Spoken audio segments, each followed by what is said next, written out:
morning. As Steve said, my name is John Barker. I am the head of live event production and operations and vice president of live events for the National Football League.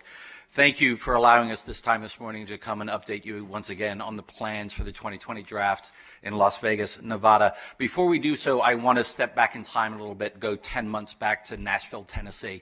Now that we have our post-event reports, I can accurately report to you that 600,000 people took to the streets over 3 days in Nashville, Tennessee. I can tell you that 50% of those fans that attended came from out of town. I can tell you that there was $224 million in economic impact, and I can tell you there was $130 million in direct spend in the city of Nashville.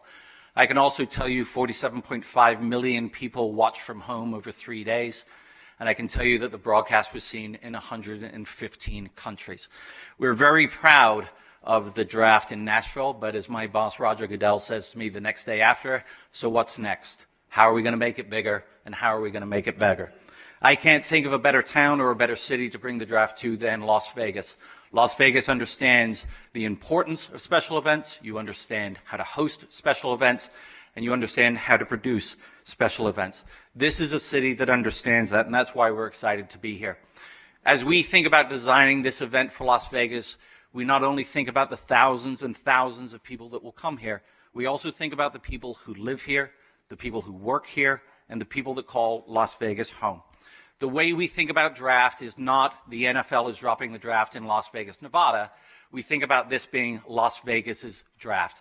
That's how we design it. We want to weave the fabric of this community into every aspect of this draft. We're very excited to be here, and we're very excited to share these plans with you.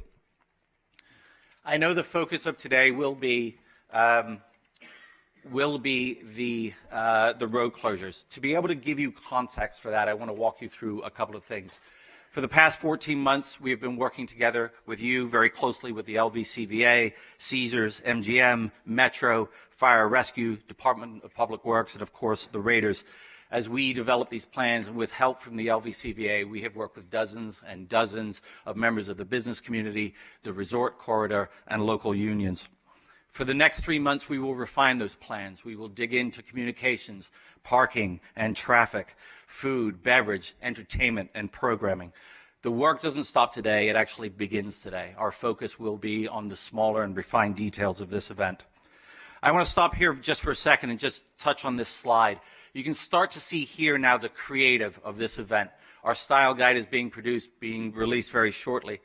The style and the feeling of this event will really capture all of Las Vegas. The deep colors that you see here, the purples and the golds and the reds, this is taken directly from the lights of the Strip. And then you can see a nod to Old Vegas in here, which we'll touch on again in a little bit, and also New Vegas. What we want to do here is highlight the energy of the city, the illumination of the city, and certainly the magic of the city. So as we move on, I want to take a look at the overall footprint of the NFL draft in Las Vegas. I point your direction now to the top of the screen here where you see the Bellagio fountains. This is where the draft begins on Thursday afternoon. This will be the home to the red carpet stage. This is where prospects are introduced to a global audience with themselves and their family member walking across the stage that is built directly on the Bellagio fountains. I am told by our friends at the MGM this is the largest stage that's ever been constructed on their water, and we're very proud of that piece.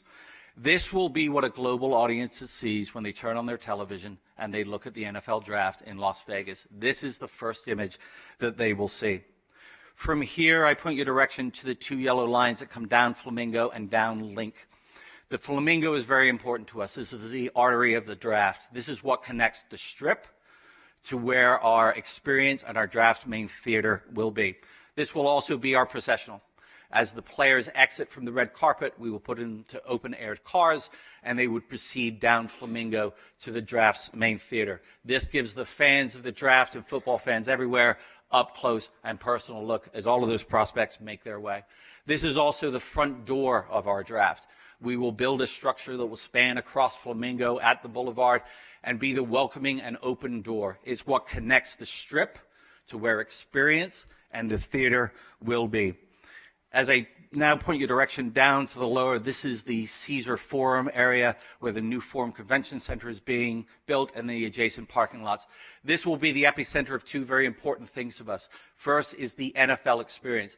The best way to describe it to you is an NFL theme park. Here we will have the history of football on display with our rings, Vince Lombardi Trophy, and also our interactive activations and games, our kicking games, our punting games, our 40-yard dash games, and our clinic fields are here as we build out our youth programming. Adjacent to that on the other side is where the main theater will be, looking back against the strip. It will be attached to the side of the new Caesar Forum. We will build our largest stage structure to date and then use parts of the Forum to host our green room and our working media room. Also important to point out here, this entire footprint will be surrounded by a hardened perimeter. This will be jersey barricade and 6-foot fence that will then be scrimmed. This will ring the entire footprint. Every person going in and coming out of the draft experience in the main theater stage will go through magnetometers. We will use a clear bag policy. Our security plans continue to develop between all the property owners, NFL security, Metro, federal, state, and local law enforcement. All of our events, is also important to point out, are always ADA compliant. As we move on, I want to bring your attention to now our schedule. The draft lasts for 3 days. Draft experience on Thursday will open at 12 o'clock and will close approximately at 9:30. We will close the experience when the main stage activity closes down. Live from the red carpet on Thursday will start at approximately 2:15 and run to about 3:30, and then the prospect processional to bring them to the main stage. Round one of the draft begins live at 5 o'clock, and we think will run to about 8 o'clock. At the conclusion of that, we will bring out our first performance, a headliner, A-list performer for a Thursday night concert, much as we did in Nashville last year. And then we will close draft for day one. We return now for day two, which begins on Friday. Similar timing for draft experience, opening at 12, closing somewhere around 9:30 or 10 o'clock. Draft from the main stage will start at 4 and run to approximately 8 o'clock. This is rounds 2 and 3. And again, a headliner performer will take the stage at the conclusion of round 3. And then finally, a very early day for Las Vegas on Saturday morning. We will open the experience at 8 a.m. Draft will begin at 9 a.m. We believe that it would end somewhere at 4. And then lastly, to wrap it out, a final A-list headliner performer. It's important to note that the experience, the theater, the red carpet are all completely free all days. Draft experience, the headline concerts, the draft theater itself, everything that happens at the red carpet, all completely free to any member that wants to come down. Also important to note that the red carpet stage does not go dark on Thursday. This will be an ongoing performance stage where we will introduce some of our headliner acts, roll back some content from the day before, live interview with players, highlights of football, and certainly content to keep people engaged. The idea is there is to make sure that the draft does not just stay inside that main theater, but it spreads throughout all of Las Vegas. So with that, I want to then touch on some imagery for you so you can see what we're thinking. The first image here is the red carpet. In the background and framing this red carpet is the Bellagio fountains with our structure in the forefront. Again, this will serve as the main structure for the red carpet, and then again will serve as a stage for us on Friday and Saturday. This is a closer look, and we couldn't think anything that was more Vegas than to deliver our prospects and their families to the red carpet by boat. So every prospect will arrive at the red carpet by boat, and then they will exit by boat, and then they will hit the processional heading towards the main theater stage. And then this is a look at that campus. This is 1 million square feet of programming from the NFL. You see here to the right-hand side, this is the experience where we have many of our games, activations, and then the history of the great game. In the back there, you can see our clinic fields. We extend to youth programs and build community programs there. It's a big part of what draft is. Draft is just not about picking names.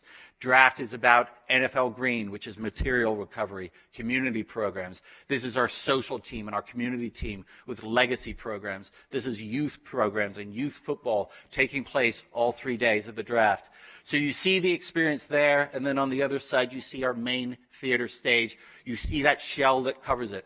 The shell serves really 3 purposes for us. The first is sun mitigation. We will have a lot of fans in the proximity of the front of that stage. We want to make sure that they're covered, and we want to make sure that they have shade. Throughout the entire campus here, we will have heat mitigation plans to make sure that everybody is safe and hydrated. The second purpose of that shell is for television, to make sure that sun is not glaring directly in. We didn't want to turn the stage the other way. We want to be able to shoot the reverse and be able to see the high roller and see the skyline of Las Vegas, hence the positioning of that and the reason that we've built that structure there. And again, it's not just about this stage, but it's also the Caesars Forum and the use of that property to highlight that property as well. As we get closer into the stage here, you see now the beginning renderings. This will change slightly as we get more creative and we start to build out here. What I really want to point out here and what I'm really excited about is the top of this structure. You can see the imagery goes from the main stage to the top of the structure itself. And this is our nod to the Fremont Street experience. Again, a nod to old Vegas to make sure that we're highlighting that as well. And then as we reverse and turn around, this is some of the imagery that the cameras will capture. A sea of humanity watching the draft with iconic high roller in the background and the Vegas skyline there. This is our 40-yard dash, probably one of the most popular games that we bring to our experience, the opportunity for anybody to run against an NFL athlete to test their speed against some of the greatest. And here, and thank you to the Raider organization, to Mark, to Mr. Davis, to allow us to put on display their Vince Lombardi trophies. It allows old fans of the Raiders and this new Raider fan base to enjoy the history of that great team and that great organization. We also do museum pieces and displays of all of the